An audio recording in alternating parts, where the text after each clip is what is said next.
Halo Sobat Sehat, RSUD Bendan Pekalongan, jumpa lagi di Bendan Podcast Sangpore. Ya, perkenalkan saya Dr. Divayana yang hari ini sebagai host di acara Bendan Podcast Sangpore, yang kita akan membahas tentang topik yang ramai dibicarakan saat ini di bidang layanan kesehatan, yaitu tentang pelayanan Universal Health Coverage mempermudah akses layanan kesehatan di Kota Pekalongan.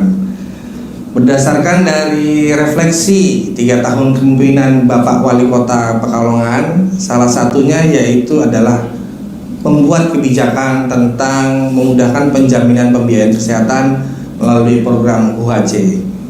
Nah, untuk membahas topik ini, alhamdulillah kita sudah kedatangan langsung Bapak Wali Kota Pekalongan yang kita hormati. Beliau adalah Bapak Haji Ahmad Afzan Arslan Junaid SE, yang biasa kita kenal dengan panggilan akrab Pak Af. Assalamualaikum warahmatullahi wabarakatuh, Pak Af. Waalaikumsalam warahmatullahi wabarakatuh. Apa kabar, Pak? Alhamdulillah sehat. Harus tetap sehat dan harus semangat. Semangat, Pak Wali ya. Oke, belakangan dengan sibuknya Pak Wali ini, kita sangat bersyukur beliau bisa menyempatkan hadir di RSUD Bendan Kota Pekalongan. Dan juga tidak lupa hadir juga Bapak Direktur RSUD Bendan Kota Pekalongan, Bapak Dwi Heri Wibawa MKes. Assalamualaikum Pak Direktur. Waalaikumsalam. Sehat Pak Direktur? Alhamdulillah. Juga sibuk juga belakangan Pak Direktur ya. Iya, bisa melayani pasien-pasien yang tetap bisa melayani dengan baik ya. Alhamdulillah. Insyaallah. Nah, untuk membahas topik ini, Sobat Sehat, juga kami mengajak semuanya untuk bisa bergabung dan berinteraksi dengan host kita, dengan narasumber kita yang sangat luar biasa ya. Apabila ada pertanyaan-pertanyaan atau ada yang ingin diketahui dari pelayanan UHC ini, bisa langsung chat di kolom komentar channel YouTube RSUD Bendan Kota Pekalongan, yang nanti akan kita upayakan bisa menjawab apabila ada waktu yang tersisa. Baik, kita langsung ke topik ya. Ada di dalam refleksi 3 tahun ini Pak Wali Kota, tentunya sudah banyak kebijakan strategis yang sudah Bapak Wali Kota ini tetapkan, sehingga banyak sekali membantu rakyat Kota Pekalongan, terutama di bidang layanan kesehatan. Nah, di dalam misi Bapak Wali Kota ini, kira-kira apa Pak kaitan dari layanan kesehatan yang ada di Kota Pekalongan ini? Terima kasih Pak Diva. Memang untuk di bidang kesehatan ini termasuk visi misi saya yang pertama. Ya, jadi perbaikan pelayanan kesehatan di Kota Pekalongan, karena menurut saya ini menjadi penting untuk masyarakat Kota Pekalongan. Bagaimana masyarakat Kota Pekalongan bisa terfasilitasi tentang kesehatan. Alhamdulillah, ini program yang menurut saya juga sesuai dengan ekspektasi saya, sesuai dengan target yang sudah saya targetkan, yaitu UHC untuk masyarakat Kota Pekalongan bisa 96%. Ya, ini luar biasa, tapi mudah-mudahan jadi berkah untuk kita semua. Alhamdulillah, dukungan dari semuanya, dari Dinas Kesehatan, dari tim TAPD, dari Kementerian Kesehatan, Dinas Kesehatan Provinsi, dan terutama untuk pelayanan kesehatan kan kita lebih banyak lewat rumah RSUD Bendan. Alhamdulillah semuanya bisa sesuai dengan target. Nah, ini mudah-mudahan juga masyarakat Kota Pekalongan tidak bingung lagi tentang pelayanan kesehatan, karena sekarang kan misalkan umpama BPJS sudah sakit, sudah masuk IGD atau masuk kamar, Pak BPJS saya belum diperpanjang dan sebagainya. Nah, ini dengan adanya UHC mudah-mudahan semuanya bisa terfasilitasi. Ini 96% menurut saya juga angka yang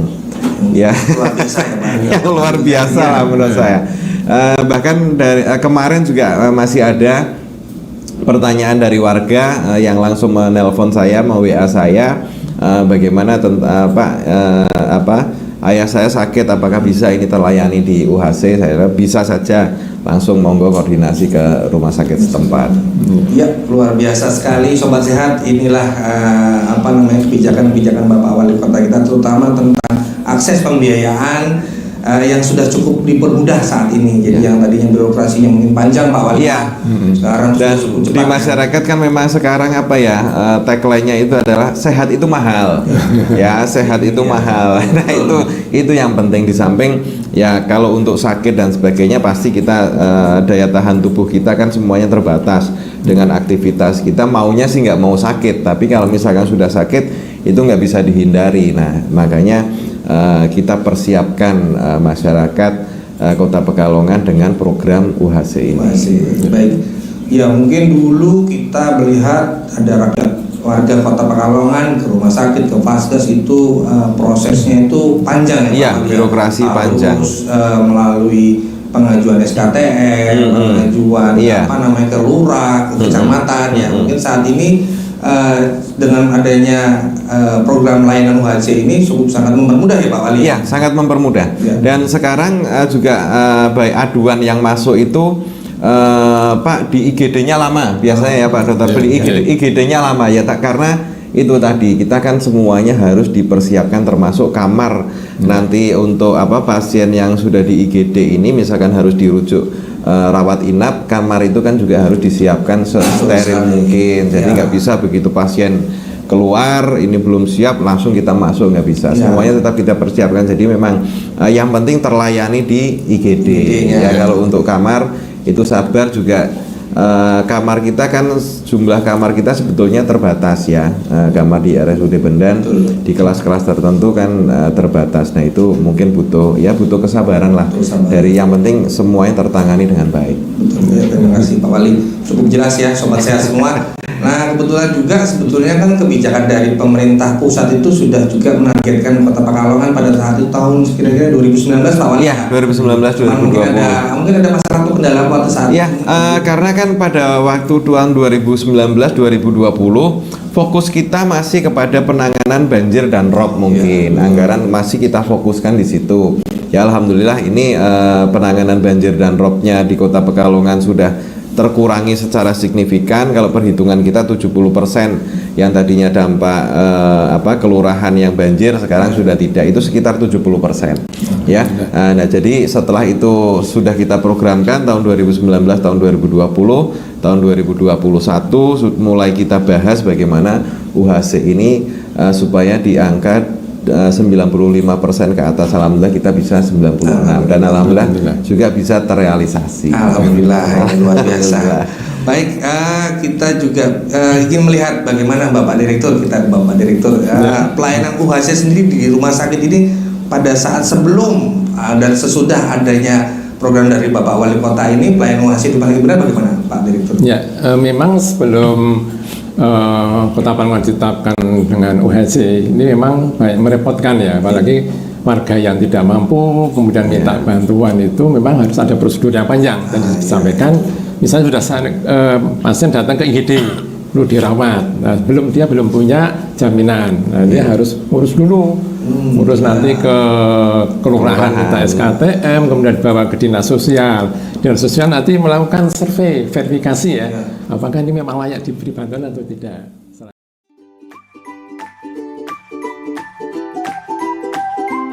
Selamat datang di RSUD Bendan Kota Pekalongan. RSUD Bendan memiliki layanan poliklinik eksekutif Parikesit.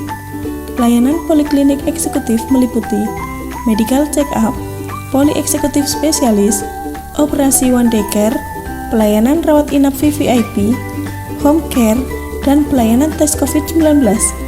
Layanan poliklinik eksekutif menggunakan sistem one-stop service, di mana semua pelayanan dilakukan dalam satu tempat dan mengutamakan penerapan protokol kesehatan.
lagi Sobat Sehat di Bendan Podcast Sapore.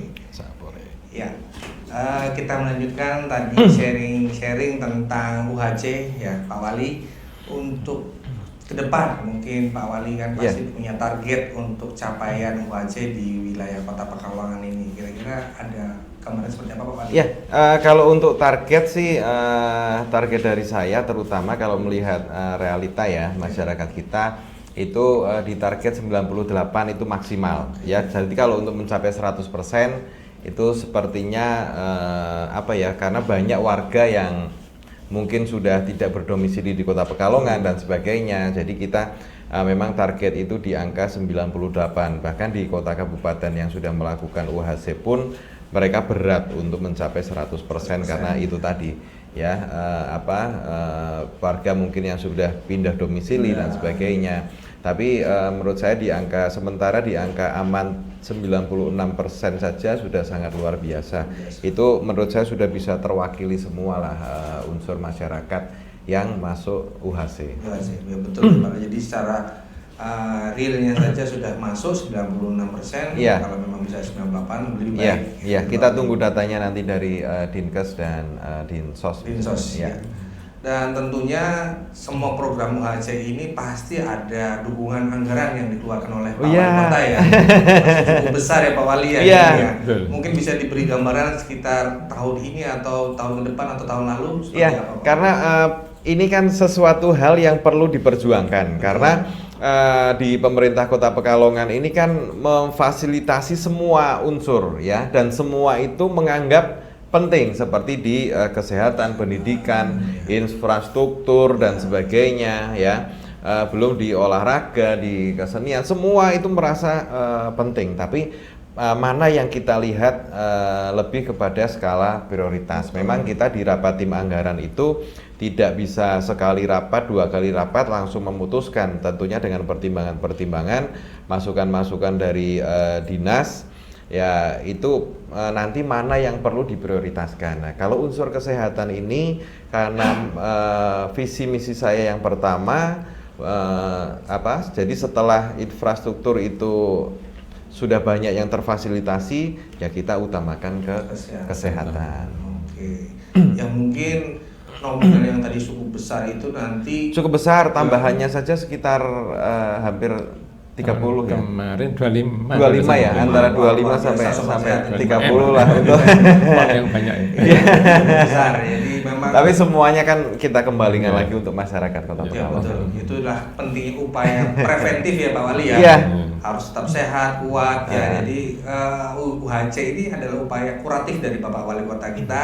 Yang memang cukup menjadi fokus juga jadi dari misi Bapak Wali Kota kita. Kalau untuk anggaran itu tahun 2023 terserap habis ya. Ya ini harapannya tahun 2024 tidak terserap habis. Berarti kan warga banyak yang sehat. Harapannya itu. Betul. Tapi misalkan itu pun kita tetap support untuk UHC. Tetap menjadi prioritas lah. Tetap menjadi prioritas. Oke, kita ke Bapak Direktur. Ya, Bapak Direktur, tadi Pak Wali sudah mengupayakan anggaran cukup besar. Tentunya kita di Rumah Sakit Bendan ini harus saling mendukung ya. Dengan adanya UHC ini, bagaimana sih prosedur menggunakan fasilitas UHC di Rumah Sakit Bendan sehingga warga di Kota Pekalongan ini, sobat sehat semua ini bisa kita fasilitasi. Nah, ini bagaimana Pak Direktur? Baik, terkait dengan prosedur ya. Jadi kalau ada warga yang sakit, kemudian sakitnya masuk kategori mungkin gawat darurat, perlu opnam, memang pasien bisa langsung, warga bisa langsung datang ke IGD. Bagi yang belum punya jaminan kesehatan atau BPJS kesehatan, tinggal bilang saja ke petugas yang ada di IGD bahwa saya tidak punya jaminan kesehatan, kami belum punya BPJS, saya mau pakai BPJS UHC. Nanti langsung didaftar oleh petugas kami di IGD, di tempat pendaftaran rawat inap, akan komunikasi dengan petugas di dinas kesehatan, langsung kontak, kemudian nanti dinkes kontak ke petugas BPJS, saat itu juga diaktifkan kepesertaannya. Ya intinya kalau memang tidak mampu bisa langsung menggunakan fasilitas kesehatan. Itu kalau yang datang ke IGD karena kondisi darurat, perlu opnam. Tetapi kalau ada warga yang mungkin kondisinya sakit biasa, ya cukup ke puskesmas. Kecuali kalau puskesmas itu tidak bisa mengatasi, biasanya ada rujukan ke poli rawat jalan. Tapi memang untuk pelayanan dengan BPJS UHC tidak bisa langsung ke poli rawat jalan ya, tetapi harus ada rujukan dari puskesmas. Tapi kalau yang tadi datang ke IGD karena kondisinya memang perlu dirawat, bisa langsung kita layani dengan fasilitas tadi BPJS UHC.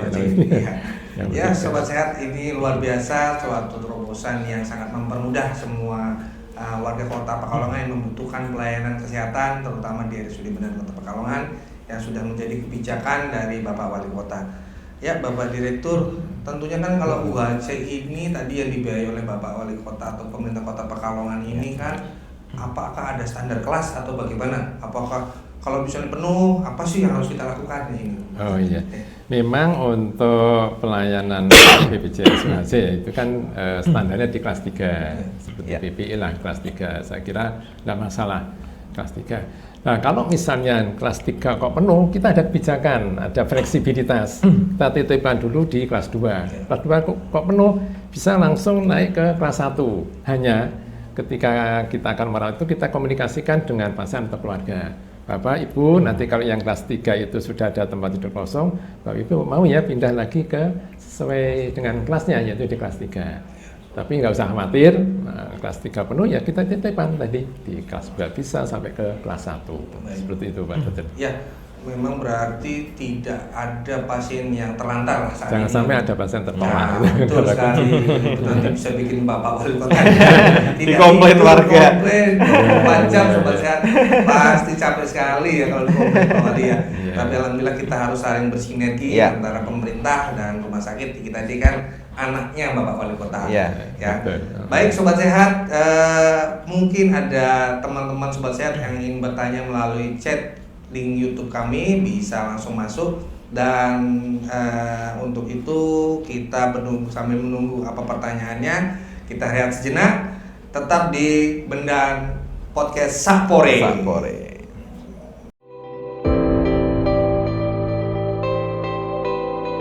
Saat ini, aplikasi M-Bendan memiliki fitur layanan panggilan darurat yang langsung terhubung dengan Bembi. Untuk cara yang pertama, yang belum memiliki nomor rekam medis, langsung pilih fitur panggilan darurat, bisa lewat telepon atau lewat WhatsApp. Kedua, yang sudah memiliki nomor rekam medis, pilih fitur panggilan darurat di pojok kanan bawah. Halo, Bembi. Halo, pagi Bu. Bendan emergency mobil dengan Eka, ada yang bisa kami bantu? Suami saya tidak sadar diri, tadinya nyeri dada Mbak dari riwayat jantung. Baik Bu, bisa minta tolong fotokan kondisi pasien saat ini? Iya, saya kirim kondisi sama Sherlocknya ya Mbak. Segera dijemput ya Mbak. Baik Ibu, kami akan segera melakukan penjemputan. Terima kasih sudah menghubungi Bendan Mobil Emergency. Dokter, ada panggilan pasien gawat darurat. Baik. Laki-laki usia 50 tahun dengan keluhan nyeri dada. Pasien tidak sadarkan diri di rumahnya, dokter. Oke, baik. Terima kasih informasinya. Segera siapkan alat-alat emergensi, obat-obatan emergensi, kemudian bawa tabung oksigen. Kemudian setelah sampai di lokasi, segera lakukan penanganan. Apabila membutuhkan konsultasi, nanti bisa menghubungi ke nomor HP IGD. Setelah lakukan penanganan, segera evakuasi pasien ke instalasi gawat darurat rumah sakit. Terima kasih.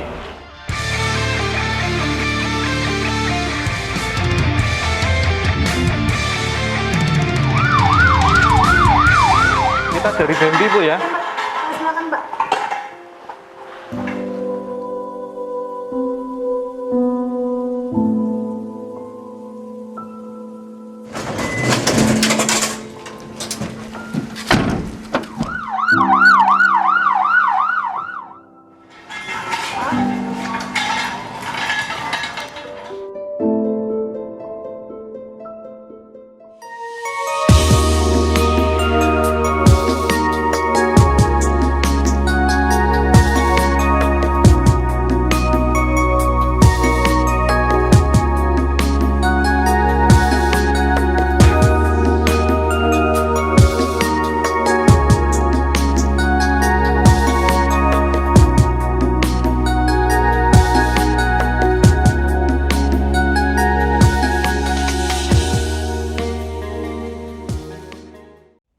Sobat Sehat, tetap di Bendan Podcast Sapore. Sapore. Terima kasih kepada teman-teman Sobat Sehat semua yang selalu setia menyaksikan Bendan Sehat Sapore. Nah, ini ada beberapa pertanyaan yang lumayan menarik nih Bapak Wali Kota nih. Ya, ada pertanyaan, bagaimana kalau pasien yang berasal dari luar kota ingin menggunakan fasilitas UHC, apakah bisa dijamin Bapak Wali Kota? Iya, pasien masa KTP luar kota ya, sebetulnya bisa saja asal yang di daerah tersebut, kota kabupaten tersebut juga sudah didaftarkan di UHC. Sebetulnya bisa juga, itulah salah satu fleksibilitas dari UHC ya, sebetulnya bisa. Ya intinya kan programnya sudah berjalan dan kita kemanusiaan, nggak mungkin rumah sakit Bendan ini hanya mementingkan masyarakat Kota Pekalongan. Ya tetap kita layani kalau memang sistem itu sudah terconnecting dengan kota kabupaten tersebut. Ya betul sekali. Terima kasih Pak Wali, ini penjelasan ini cukup menarik nih, karena sudah banyak sekali teman-teman Sobat Sehat yang bertanya kemarin. Nah ini bisa dipakai atau tidak, karena saudara saya ini kebetulan dari luar kota misalnya, itu bisa dipakai di sini. Dan sudah Sobat Sehat terima tadi jawaban dari Pak Wali, cukup jelas. Kemudian kita ke Bapak Direktur nih. Pak Direktur, apakah semua kasus di layanan ini yang masuk pasien-pasien melalui UGD misalnya gitu ya, apakah bisa menggunakan fasilitas UHC ini? Oh iya, jadi memang terkait dengan jenis layanan yang mana yang bisa di cover, mana yang tidak ditanggung oleh BPJS. Intinya kalau UHC itu kan hanya yang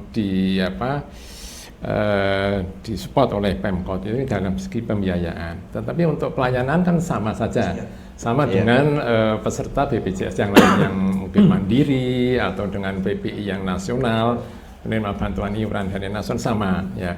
Nah, menurut Perpres nomor 82 tahun 2018 pasal 52 di sana tentang jaminan kesehatan, memang ada 21 layanan paling tidak yang tidak ditanggung oleh BPJS Kesehatan.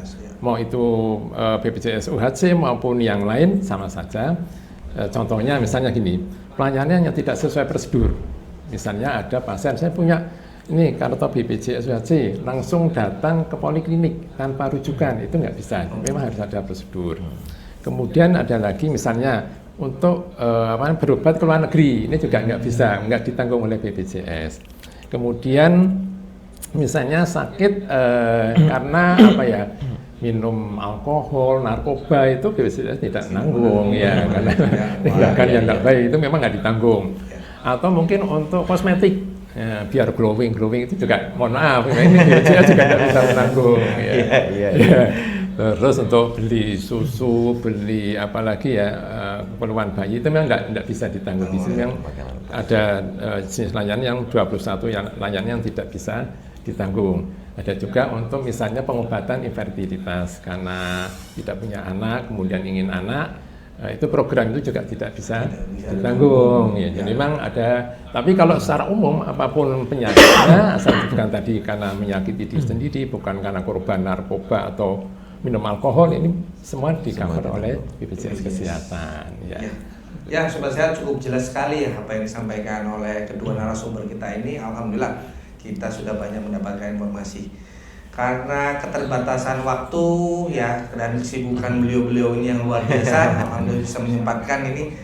Mungkin nanti ada closing statement dari dua narasumber kita ini yang luar biasa. Yang pertama mungkin dari Bapak Direktur, ada yang bisa disampaikan mungkin untuk kami sendiri yang dari Rumah Sakit Bendan, untuk warga Kota Pekalongan tentang pelayanan UHC di Rumah Sakit Bendan. Ya. Intinya kami dari Rumah Sakit Bendan mendukung kebijakan Pak Wali Kota tentang pelayanan pada warga, apalagi yang warga tidak mampu, belum punya jaminan kesehatan, belum punya pesertaan BPJS Kesehatan, jangan ragu-ragu. Kalau memang sakit perlu penanganan di Bendan, apalagi perlu opnam, datang saja ke IGD. Nanti kita layani, kita fasilitasi menggunakan BPJS UHC tadi. Dan tidak usah tidak usah seperti dulu. Prosedurnya cukup datang membawa minimal KTP. Tapi kalau misalnya KTP belum membawa, masih ada waktu 3 kali 24 jam, masih bisa ada tenggang waktu. Jadi tidak usah khawatir, kami siap memberikan pelayanan kesehatan, utamanya warga Pekalongan yang membutuhkan pelayanan kesehatan di Rumah Sakit Bendan. Mungkin itu. Terima kasih Bapak Direktur. Nah ini dari keynote speaker kita yang paling kita tunggu-tunggu nih. Mungkin ada closing statement atau harapan ke depan, atau ada informasi yang bisa Pak Wali di akhir acara ini bisa sampaikan kepada warga Kota Pekalongan atau ke Rumah Sakit Bendan Kota Pekalongan. Ya, alhamdulillah Pak Diva, Pak Heri dan semua sobat sehat di Kota Pekalongan. Alhamdulillah target saya untuk melalui Dinas Kesehatan ini sudah berjalan sesuai dengan dengan relnya ya, sesuai yang saya targetkan. Memang Dinas Kesehatan dan Rumah Sakit Bendan ini sudah sangat luar biasa karena kemarin Bendan juga baru mendapatkan peringkat pertama informasi pelayanan publik. Ya, itu sudah luar biasa menurut saya. Jadi dari semua dinas Rumah Sakit Bendan untuk yang pertama. Nah, ini kan tentang pelayanan ya, tentang pelayanan semuanya juga pasti ada komplain, pasti ada kekurangan. Nah, ini masyarakat supaya di kasus-kasus tertentu sabar ya. Rumah Sakit Bendan ini sudah jauh lebih baik tentang pelayanan. Dinas Kesehatan juga melalui UHC ini semuanya juga sudah baik. Insya Allah semua masyarakat kecuali yang tadi disebutkan oleh Pak Direktur semuanya bisa tercover ya. Tetapi ya masyarakat juga harus bersabar karena kadang kamar masih penuh, IGD masih harus ditempatkan di IGD dulu, itu yang sekarang banyak komplain.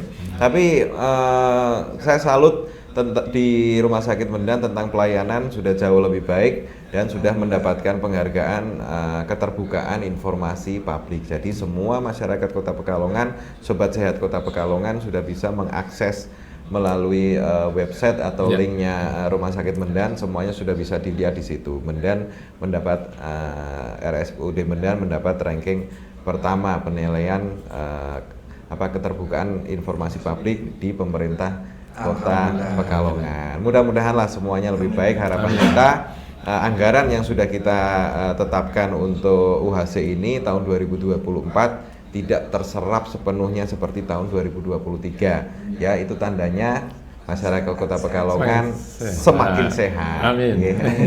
Ya, terima kasih Bapak Wali Kota. Ini teman-teman sobat sehat, Bapak Wali Kota sangat berkomitmen untuk menyehatkan warga Kota Pekalongan. Ya, baik, terima kasih kepada sobat sehat yang selalu setia untuk mengikuti Bendan Podcast yang selalu kita adakan rutin. Terima kasih kepada Bapak Wali Kota, Bapak. Sama-sama, Pak Diva. Ya, luar biasa di sela-sela kesibukannya, Bapak Direktur juga sela-sela kesibukannya. Saya sebagai host Dr. Dipayana mohon pamit undur diri. Apabila ada kesalahan kata atau yang disampaikan kurang berkenan, saya mohon maaf sebesar-besarnya. Tentunya kita akan ketemu lagi di Bendan Podcast Pekalongan. Sapore.